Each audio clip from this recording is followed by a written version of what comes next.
สบายดีแต่ใครสบายดีจะดีไหนอร่อยทุกอย่างคือเก่าคือเดิมไปดีสบายดีสบายดีนะจะเฮ็ด สบายดีพี่น้องโอเคสิเฮ็ดหน้าปกนะ หนาปกอ้าวตอนค่ำๆมันก็จะขี้ร้ายได้ขนาดผู้ปกชายวันนี้ก็มาลินน้ำหมูเขาคือเก่าพี่น้องเอามาหากินน้ำเขียวกันให้น้ำค่ำเขียวๆมันก็จะขี้ร้ายได้หนาใช้น้ำเขียวนะเจ๊น้ำเขียวไม่บ่น้ำเขียวอันน้ำเขียวเนี่ยในตู้มีบ่หรือว่าบ่ได้เอาน้ำเขียวมาบ่เปลี่ยนเมนูกินเรื่อยๆได้พี่น้องเอ้ยลายกินแล้วมื้อกัน มีน้ำเขียวเด้อมันซ่ามันหอมดีน้ำเขียวพี่น้องเพราะว่าเสื้อสีเขียวเนี่ยซับแล้วก็เลยว่ากินสีเขียวนะพี่น้องเพราะมันหอมน้ำตัวอยากสิกินน้ำเค็มหอมเลยทุกคนน้ำหอมแล้วก็มันหวานมันแบบเอามากินแนวหวานอยากกินแนวหวานเลยก็ได้มื้อนี้ไปกินของแพงจะเป็นไงเอ้ยฮะมื้อนี้ไปกินของแพงในเวทนี่เลยสวัสดีมันสะพรีเมียมไปสวรรค์มาบ่เมื่อกี้เอาขึ้นมาไวว่าไปเรียกกับทีมงานซื้อบ่ได้ไปหาประชาใดไปซื้ออันนั้นนะแล้วก็ไปแวะกินมัทฉะพรีเมียมหั่นเวียกซื่อๆไปบ่เรียกไปซื้อกับพุ้ยมาเฮ็ดกระชังปลาซื้ออยู่พี่หน่วย6แสนไปซื้อบ่หน่วย3แสน3แสนปลามันคือโตนกันหลายโอนกันเครื่องนึงไปซื้ออยู่พุ่นได้ดีกว่าว่ะอารมณ์ใหญ่ไปซื้อบัดนี้สวรรค์คุยเขียวอันนี้สวรรค์กับเซโนเด็กก็คุยเขียวแบบนี้นะใช่แหละสวรรค์กับเซโนมันก็ใกล้ๆกันคือโตนกันผักกันแน่3แสน6แสนคือบ่นั้นเลยเริ่มน้ำมันโหลด50,000ไปใส่2แสนซื้อ6หน่วยเขามาถึง3,000ปลายเฮาไปถือแต่ล้านปลายนึงใช้น้ำมันนี่ก็มี2ล้านนี่เหลือล้านนึงพุ่นดีกว่าแล้วว่ะประหยัดได้ล้านนึงพุ่นคือโตนกันแต่สวรรค์กับเซโนคุยเขียวเฮาเด้เนาะอันนะพี่น้องนะขอมันนะมื้อนี้ก็ลงคลิปคือเก่าคือเดิมพี่น้องช่องเฮามันหลายคือว่าได้เนาะเฮามีหลายช่องชมนี่พี่น้องรับผิดชอบดูแลทีมงานเฮา1ละช่องปลาแก้วกับแม่นนี่เนาะเอาแต่บ่ได้ถ่ายคลิปดูแลซื่อๆ2น้องบ่าวสุบรรณา3แล้วป้ามุ้ยชาวลาว4 5ของเฮา2ช่องลงอย่างเดียวพี่น้องเอ้ยแต่บ่เป็นหยังเฮาก็มักถ่ายคลิปอยู่แล้วพี่น้องเฮาคนมักถ่ายคลิปเนาะถ่ายได้ตลอดถ่ายกันไปได้คลิปเฮาก่อนมันเป็นคลิปเบาไปเลยเยอะเนาะเพิ่นบ่ไปเลยเพิ่นพูดเยอะ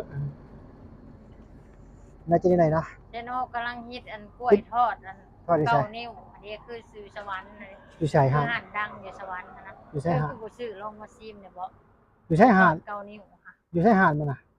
บ่ฮู้เห็นเขาโพสอยู่จักแล้วกูก็บ่ฮู้คันฮู้สิซื้อมาให้จุกินนี่ดอกดังกำลังเป็นกระแสตอนนี้นะอยู่นี่ใช่ป่ะฮู้ก็ซื้อมาซิมมึงดูเดี๋ยวคันกูฮู้กูเฮงทนติดกระแสแล้วก็ซื้อแล้วมันเป็นบ่ฮู้10,000 กีบนะมันยาวๆดอกคือกล้วยอันง่าวนั่นแหละคล้ายๆกล้วยง่าวยาวๆกูเฮงคนก่อติดกระแสเพิ่นจะได้เป็นกระแสเห็นแล้วเขาลงเฟซแล้วบ่ได้หาบ่ได้หยังอาหารที่เซโนนกินหมดแต่ว่าเขาบ่ฮู้ฮะมึงได้ป่ะจังเห็นจักซื้อห้านแล้วได้บุลืมเลยห้านดังใครก็อยากให้หิวมาเซโนเฮานี่อยากให้เขาหิวมามันอยู่เซโนมันอยู่สวรรค์ผมบ่แม่อยู่สวรรค์นั่นแหละก็เลยว่าห้านเซโนใช่ดอกคนเซโนเฮานี่อยากให้เขาหิวมาแต่สวรรค์ห้านนี่มันดังมันแซ่บคิดว่าห้านอยู่เซโนขนาดเซโนก็มันได้ฮู้นะคนเซโนบ่อยู่สวรรค์เขาสวรรค์คือบ่ซื้อมากินแน่บ่ฮู้มันนี่แล้วบ่ฮู้ห้านได้นี่แล้วฮู้แต่มัทฉะพรีเมียม 86,000 จอกนึงอยู่สวรรค์นี่มันหลายเนาะถ่ายนั่นนี่เนาะมุมกินก็เยอะมุมเที่ยวก็เยอะถ้าสมมุติอยู่สวรรค์นี่โอ้คักเด้เลาะแคมป์ของครับตอนแรกมึงสิแล้วนี่มื้อหน้าก็สิไปหาผู้สาวที่ฮอดแห้งแล้วมื้อใดสิไปก็มื้อนั้นบ่ได้ไปจักมื้อไปจักเทื่อเดินแล้วบ่ได้เห็นกันก็ได้คิดฮอดแฮงๆโทรหาก็บ่รับสายโทรหาขนานครับเยอะขนานผู้สาว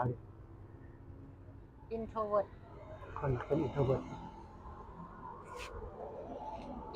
เกินจนบ่อยากล้มน้ำไผจนบ่อยากลมกับไผกระทั่งผู้บ่าวตัวเองอยากกันเฝ้าเองบ่อยากล้มโอ้โหกูว่าแม้กระทั่งผู้บ่าวตัวเองจนถามจะมักข่อยจะบอกว่ามักอาขี้คร้านล้มว่ะเหนื่อยเด้อว่านี่เจ็บจี๊ดข้าลมมีขี้คร้านเอาไปใช้อยากนอนอย่างเดียวว่ะโย่ว่าเอาค่าก็เลยคำอื่นบ่มีบ่ตอบ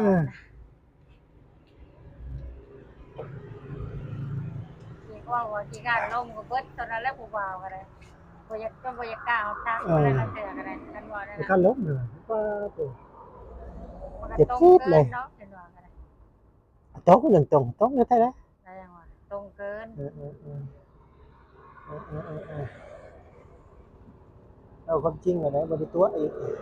ง่ายๆคนบ่มักกันคำตอบแบบนี้ แต่เราขึ้นมันมักกันเนี่ยนะ ว่าง่ายๆคือคนบ่มัก ถามเลยมักจะบอกว่าถามมักจะบอกมักว่ะ มัก ขาดลม แต่ว่านั่นนี่ กี่ขาดลมโอ้ยนั่นแบบว่าปลุกใจดิ คันเป็นเฮาก็สมมุติเป็นเฮาผู้มักลมผู้บ่าวนี่ก็คันว่าคำเว้าแบบนั้นก็แสดงว่าบ่มักเฮานี่เฮาบ่มักเขาจังว่าตรงไปนี่เนาะอันนี้มันแบบคนตรงอยู่แล้วเด้ เป็น สไตล์ของมัน ว้าวโดดผักเลยปลาโด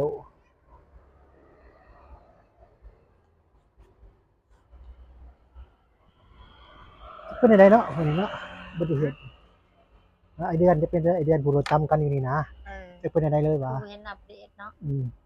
ทุกนะครับผมหมักลงเทศอยู่แล้วครับอย่างนี้หนูจะไปเวียงได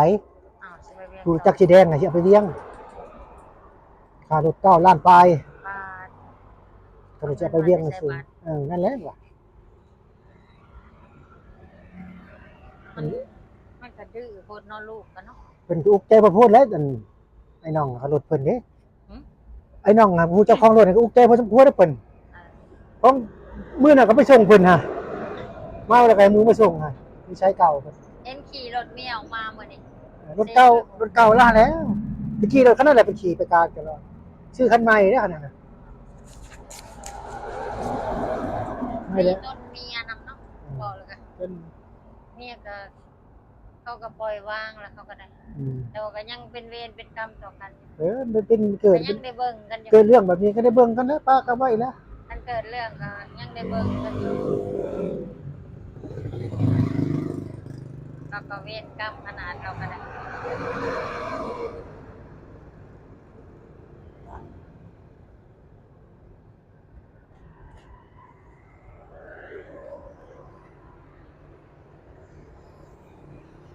บรรยากาศดี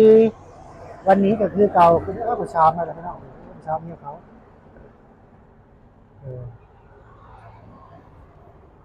คิดว่าลูกชายเรา มันจะไทยบ่เขา เพราะว่าเราน้อยข้างหน้าคิดว่าแม่นผู้บ่าวเรื่องหน้าเรื่องหลังคนใหญ่กว่า เมียเขาได้น่ะ แม่นคิดว่าบ่แม่นเมียแล้วของเราน้อยๆคิดว่าเด็กน้อยนะ เขาตัวน้อยคือแม่เขาตัวน้อยๆมอผู้ชายตัวน้อยๆน่ะ นี่ก็คือเก่าคือเดิมทุกคนมาลิ้นห้ามจะได้หน่อยแล้วว่านะจะได้กันเนี่ยเด้อมันนี่ว่าพื้นผู้สาวนิดนึง ถ้าผู้สาวข่อยเห็นคลิปนี้ก็อย่าไปให้เขาได้ข่อยคิดฮอดเจ้าเรื่องของเรื่องมีดอก เจ้าก็ตัดออกแลตัวเว้าก็ได้ ฮะ ตัวเว้าก็ตัดออกแล กูตัดดอกผู้สาวข่อยคนโตแล้วเข้าใจอยู่แล้ว ตอนแรกก็สิมาให้คอยไปแล้ว มาดอกแล้วเข้าใจไม่เป็นไรเนาะที่รักให้ฝากบอกแฟนเด้อถ้าแฟนพอเห็นก็ได้มีแต่คือเขาว่าแหละคิดฮอดเจะแห้ง เขาก็เขาเบิ่งอยู่บ่ ๆนะเป็นFCคอยผู้สาวครับหมู่ผู้สาวน้องผู้สาวกับเป็น FC คอย น้องผู้สาวก็มาติดตามช่องก็อยู่ไหน ก็ตัดออกที่ตัวเว้าแต่เขาเอาเขาก็สิว่าให้แหละ จ้ะยังเอ้ยจะได้คะแนนได้เป็นเด้อคลิปหน้าเฮาสิไปหาน้องสายฟ้าทุกคนคลิปหน้าแล้วเฮาสิไปหาน้องสายฟ้ากับบ่าวแก้วประมาณวันเสาร์อาทิตย์พี่น้องช่วงนี้ค่ารวมครับประชุมตลอดไม่ได้ไปทางใดนะบ่าวแก้วก็ เขา ชวน ลง ไป ค อ ลิป ยู่ นะบ่น้องสายฟ้านะบ่ผู้หญิงนะบ่ ผู้ชายนิดหน่อยผู้ชายดีนะเป็นเพื่อนบาลีไปเพื่อนให้ทีมงานใส่บุญเพื่อนเฮาก็ใส่บุญคือการบุญในใจ บุญแบบบ่ได้แสดงออกพี่น้องเอ้ยครับเพราะว่าบ่มีอ่าทุนฮอนพอที่จะไปช่วยเหลือผู้ใดได้นะทุนฮอนใส่ตัวเองก่อนนะ สนิทก่อนพี่น้องนะคลิปนี้มาลิเดเจเลยคือเก้าเจดีหน่อยกับซัมมาช่องเจดีหน่อยมาถ่ายแต่เจดีหน่อยทุกคนเลยแล้วเจดีหน่อยเนาะซัมช่องเจ้าช่องนี้ถ่ายแต่เจ้าเนี่ย เออ พบกันใหม่คลิปหน้าพี่น้อง มาถ่ายแต่ข่อยแต่ละช่อง บ๊ายบายสบายดี